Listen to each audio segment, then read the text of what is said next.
구독, 알림 설정까지 부탁드립니다. 오늘도 우리 사는 이야기 찾아주셔서 감사합니다. 사연자분이 보내주신 이야기 시작해볼게요. 안녕하세요. 저는 30대 초반의 여성입니다. 차가운 겨울밤, 전 태어나자마자 부모가 누군지도 모른 채 보육원에 맡겨졌대요. 나중에 들었는데 약혼남과 파혼을 하면서 미혼모가 되어 아기를 맡겼다고 하더군요. 겉사계에 그렇게 짧은 메모가 남겨져 있었다고 그 당시 원장님이 주신 걸 제 부모님이 가지고 계셨거든요. 100일이 되기 전에 국내 입양이 되면 좋다는데 그게 쉬운 일은 아니고 운이 좋아야 했어요. 그런 제가 국내 입양이 되었습니다. 정말 잘된 케이스라고 했어요. 공개 입양은 아니었어도 제 입장에서는 살 길을 찾게 된 거죠.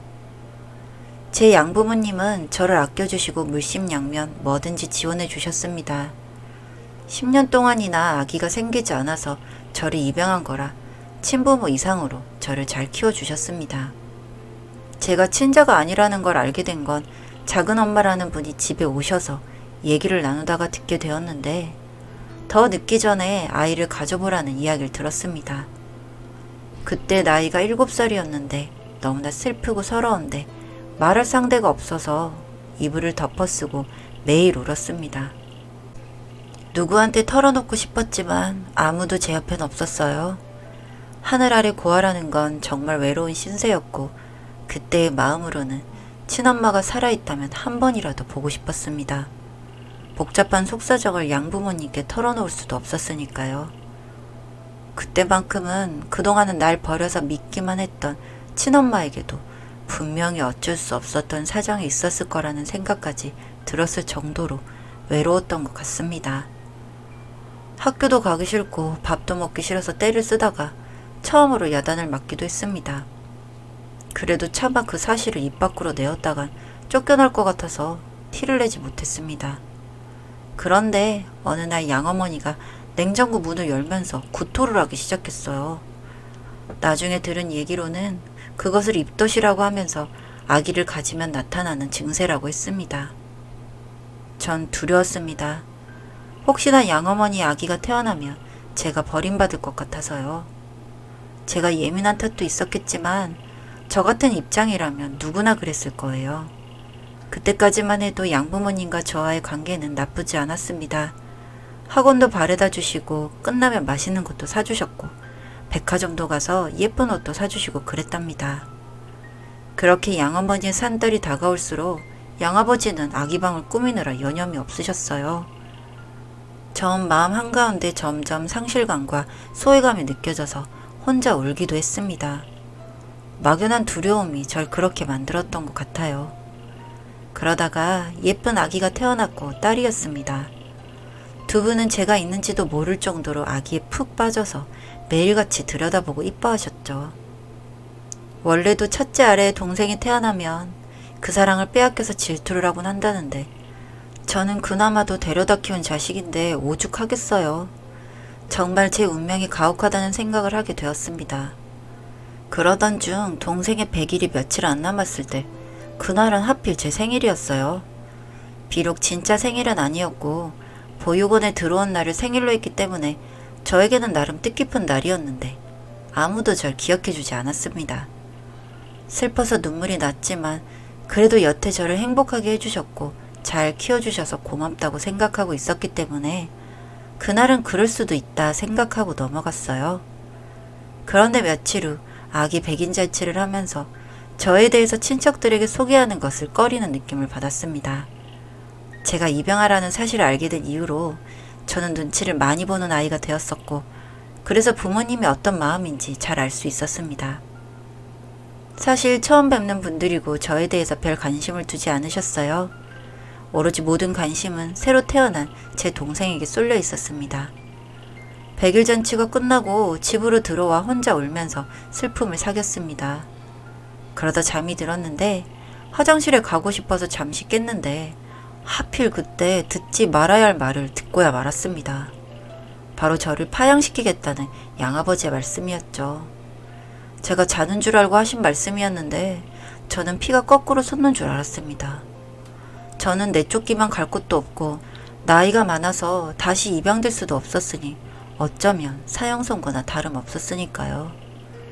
그 이야기를 듣고 나서도 전 들은 걸 모르는 척 하는 게 더 힘들었습니다. 부모님 앞에서 밝은 얼굴로 대하는 게 힘들었거든요. 그렇게 제가 힘든 만큼 양부모님도 제게 사랑을 보여주는 게 점점 힘들어지셨나 봅니다. 그렇게 그분들도 점점 저에게 차갑게 대하기 시작하셨어요. 이런 제 상황과는 반대로 동생은 예쁘게 성장하고 있었고 가끔은 제 앞에서 재롱을 피우기도 했습니다. 전 아기를 안아주다가 동생이 버둥거리는 바람에 넘어져서 울었는데 울음소리를 듣고 오신 어머니에게 처음으로 뺨을 몇 대 맞았습니다. 한 번도 손대지 않던 분이 날 때렸다는 사실이 죽을 만큼 힘들고 슬펐습니다. 그나마도 제 잘못도 아니었는데 볼이 부어오르도록 아파서 펑펑 울면서 방 안에서 나오질 않았어요. 그런데 제가 그렇게 방에 들어갔는데도 밥을 먹으라고 부르지도 않아서 전 아침까지 굶고 학교도 가지 않았습니다. 아무도 저에게 관심을 주지 않았죠. 그로부터 한 달 후 끔찍한 사건이 일어났습니다. 양아버지가 교통사고로 돌아가신 거예요. 집안은 난리가 났고 양어머니는 쓰러지셨죠. 저는 아무도 돌봐주는 사람이 없어서 사람 꼴이 아니었는데 그런 저에게 일주일쯤 지나서 양어머니가 의식이 돌아오자 저에게 친엄마를 찾아서 나가라는 겁니다. 큰 가방에 제 옷가지와 그런 짐들을 넣어서 절 쫓아내셨어요. 그때의 심정은 말로 다 못하죠. 어디 갈 데도 없었고 보육원에 다시 가는 것도 안 된다고 하고 받아줄 것도 없고 이제 겨우 8살인데 몸 하나 뉘일 곳도 없었습니다. 안 되겠다 싶어 경찰서에 찾아가서 물어보니 쉼터라는 곳이 있다면서 거길 데려다 주시겠다고 하시더군요. 제가 뭐 선택권이 있었겠습니까? 살려면 가야 했습니다. 그곳은 보육원에서 자립한 아이들이 모여서 의지하고 사는 곳이었어요. 전 거기서 학교를 다니게 되었고 집에서 먹고 잘 수 있었습니다. 언니도 오빠도 있어서 좋았고요. 하지만 저는 규정상 연령이 미달이라 오래 머무를 수는 없었어요. 스스로 먹고 살 능력을 키워야만 했고 정말 하루하루가 힘들고 불안했습니다. 그래도 따뜻한 곳에서 먹고 잘 수 있다는 것만으로도 다행이라고 생각했어요. 저는 일단은 학교 공부를 아주 열심히 했습니다. 그림 그리는 것을 좋아해서 미술부에서 활동도 했어요. 저학년이지만 사생대회에 나가서 상도 타기 시작했습니다. 그렇게 대회에 나가면 부상으로 미술도구 세트를 받아서 그림을 더 많이 그릴 수 있어서 좋았어요. 그렇게 그림을 그려가며 힘든 건 이겨가며 지냈던 것 같습니다. 하지만 하루하루 지날수록 어떻게 살아야 할지에 대한 고민도 커져갔죠. 2년 정도 지났을까요? 이런 저에게 좋은 제안이 들어왔습니다. 학교 교장선생님 추천으로 미술영재 특기생 전형으로 예술중학교 레슨을 받을 수 있게 되었던 겁니다. 저에겐 큰 행운이 찾아온 거죠. 정말 떨리고 기뻤어요. 저 같은 고아는 넘볼 수도 없는 기회였으니까요. 다른 학생들과 학부모들의 질투와 시기도 대단하다는 소식이 들리자 저는 결과가 번복될까봐 얼마나 마음을 졸였는지 모르겠습니다. 그런데 결과가 번복되진 않았어요. 그 사실에 얼마나 감사하고 행복했는지 모르겠습니다. 하지만 문제가 또 발생했어요. 레슨을 받는 중학교는 교회 한적한 곳에 있어 대중교통이 불편한 지역이었거든요. 전학도 해야 했고 제가 사는 곳도 옮겨야만 했기 때문에 쉬운 일이 하나도 없었습니다. 쉼터에서 2시간이 넘게 걸려서 통학은 불가능했어요. 그래도 절대 포기할 수 없었기 때문에 어떻게든 해보려고 하고 있는데 그 레슨을 받게 되는 예중미술 선생님과 면접을 보게 되었습니다. 저는 그분에게 인사를 드렸어요. 그래도 이분이 날 뽑아줬기 때문에 내가 이렇게 레슨을 받을 수 있는 게 아닌가 하는 생각에 정말 90도로 인사를 드렸습니다. 그분은 절 보고 웃어주고 친절하게 잘 맞아주셨어요. 그런데 그분이 저에게 제안을 하나 해오셨습니다. 지원서를 보니까 고아에다가 현재 쉼터에 있는 걸로 알고 있는데 아무래도 레슨을 받으려면 너무 먼 곳인데 어떻게 할 거냐고 물으셨고 저는 솔직히 말씀드렸습니다. 현재로서는 방법이 없다고요.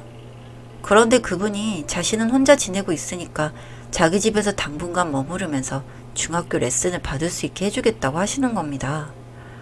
아, 정말 눈물이 막 흐르더라고요. 나에게 이런 운이 따라주기도 하나 싶어서요. 그렇게 그 예중 선생님을 따라 집으로 가게 되었는데 정말 좋은 곳에서 살고 계셨습니다. 이 정도로 잘 사는 분이시니 나에게도 호의를 베푸는가 보다 하며 정말 또 한 번 감사드렸죠. 가자마자 그분은 저에게 방을 안내해주고 그림을 그리는 공간도 마련해 주셨어요. 그리고 물감 걱정 없이 원 없이 그리라고도 해주셨습니다. 선생님의 남편분은 외국에 주재원으로 나가 계시기 때문에 제가 좀 더 편하게 지낼 수 있을 거라 하시면서 저녁을 차려주셨어요. 이렇게 좋은 집에서 내가 좋아하는 그림을 원 없이 그리고 이렇게 따뜻하고 맛있는 밥상을 받을 수 있다는 게 꿈만 같아서 그날은 정말 계속해서 찔찔 울었던 것 같습니다. 그렇게 제 일생에서 참 행복했던 며칠이 지났습니다.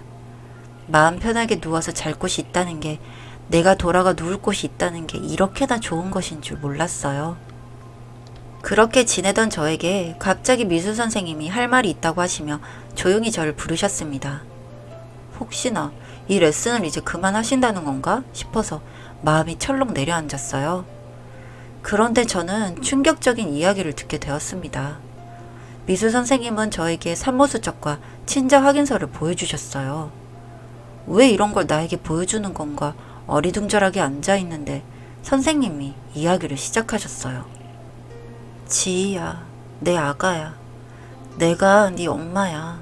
그동안 얼마나 힘들었니? 라고 말씀하시곤 한참은 눈물을 흘리시더군요. 그동안 내가 널 얼마나 찾았는지 넌 모를 거야.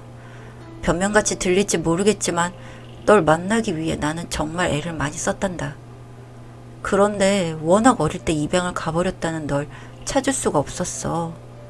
꿈속에서도 널 그곳에 두고 왔던 날이 떠오르면 난 잠을 잘 수도 없었단다. 그런데 이제 정말 포기하려고 했는데 네가 이렇게 내 앞에 나타날 줄이야. 그러니까 선생님의 말은 사랑하는 남자가 배신을 하고 떠나면서 저를 보육원에 맡길 수밖에 없었고, 절 찾기를 거의 포기했을 때쯤에 선생님에게 레슨해줄 제자들 지원서를 보게 되었는데 한눈에 저인 걸 알아볼 수 있었다고 했습니다. 거기다가 제가 출신 보육원도 적었는데 그걸 보면 혹시나 하셨고, 제 지난 이야기를 듣고 보육원에 맡겨진 날을 생일이라고 적었다는 것까지 확인하고 나니 확신했다고요. 하지만 정말 서로에게 상처가 되지 않기 위해서 친자 확인까지 하고 나서야 이렇게 말해주는 거라고요. 아, 정말 뭐라고 해야 할까요? 그날의 기억은 그냥 제가 너무 엄청난 감정이 한꺼번에 들어와 제 가슴이 다 터져버릴 것 같은 그런 날이었습니다. 그렇게 저는 선생님의 품에 안겨 한참을 울었습니다. 불안하고 마음 졸여야 했던 제 지난 날들이 생각나서요. 그렇게 저는 친엄마를 찾았습니다. 다행히도 엄마가 절 찾는 걸 알고 결혼을 하신 아빠는 제 존재를 알고 계시고 절 찾았다는 소식에 한 걸음에 보러 오셨습니다. 그렇게 저희 세 가족은 새로운 삶을 살게 되었어요. 전 미술 쪽으로 이름을 좀 더 알리게 되었고 유학길에 오르게 되었습니다. 그리고 2년 전쯤 한국으로 다시 돌아왔고요. 그런데 제가 지금 사연을 쓰는 이유는 따로 있습니다. 엄마가 다리를 다치시는 바람에 살림을 하기가 힘들어져서 아빠와 저는 도우미 아줌마를 부르자고 했는데요. 그렇게 소개받아 오신 아주머니 얼굴을 보고 이 글을 쓰게 되었거든요. 네, 그 도우미로 오신 분이 어린절 매정하게 내쳤던 그 양어머니셨습니다. 저도 그분도 서로 한눈에 알아보았고 많이 놀랐습니다. 뭐 현재의 저는 아주 행복하기에 그분에게 악감정은 없어진 상태였고, 괜히 제 어릴 때 아픈 시절 이야기를 또 들추어 친엄마의 마음을 아프게 하고 싶지 않아 그냥 그렇게 각자의 길을 가게 되었습니다. 그분도 저도 한 집에서 얼굴 볼 사이는 아니어서 다른 분을 모시기로 했죠. 그분이 어쩌다가 도우미 일까지 하게 되었는지 궁금하지도 고소하지도 않습니다. 그저 그분도 잘 지내시길 바랄 뿐이죠. 그냥 갑자기 양어머니 얼굴 보고 나니 이젠 잊혀져도 이상하지 않을 제 옛날 이야기가 생각이 났습니다. 이렇게 살아온 사람도 있답니다. 그리고 이렇게 행복한 사람도 있고요. 긴 글 읽어주셔서 감사합니다. 사연은 여기까지였고요. 우리 사는 이야기 시청해주셔서 감사합니다.